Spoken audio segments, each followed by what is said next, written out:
السلام عليكم بنات، شلونكم؟ شخباركم؟ ان شاء الله تكونون بخير. اليوم فيديونا راح نسوي فطور مقلوبة.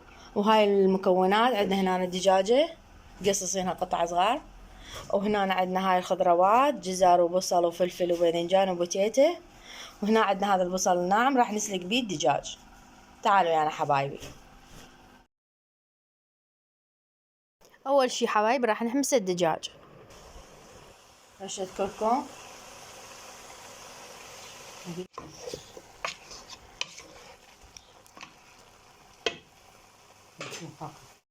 هسه حبايبي حمسناه كل زين، راح نخلي الماء.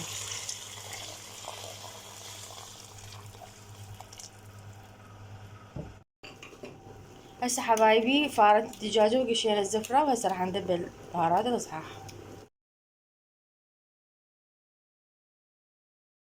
حبايبي راح نقلب البوتيتة.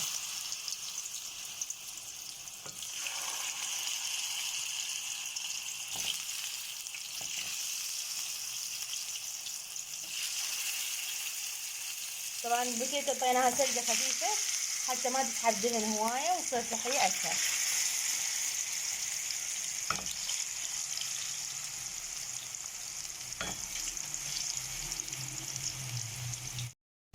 هنا حبايبي قليت البوتيتة.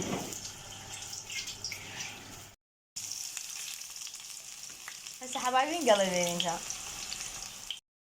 هسه حبايبي نقلي البصل، طبعا ما نقليه زايد، هيك شوية تشويحة.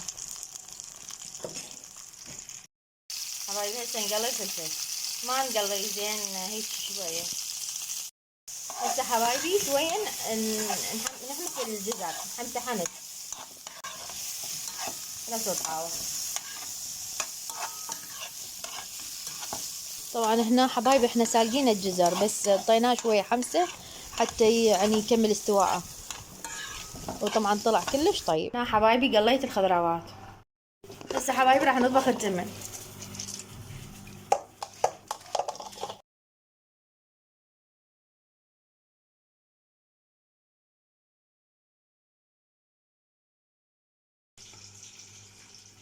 سبع بهار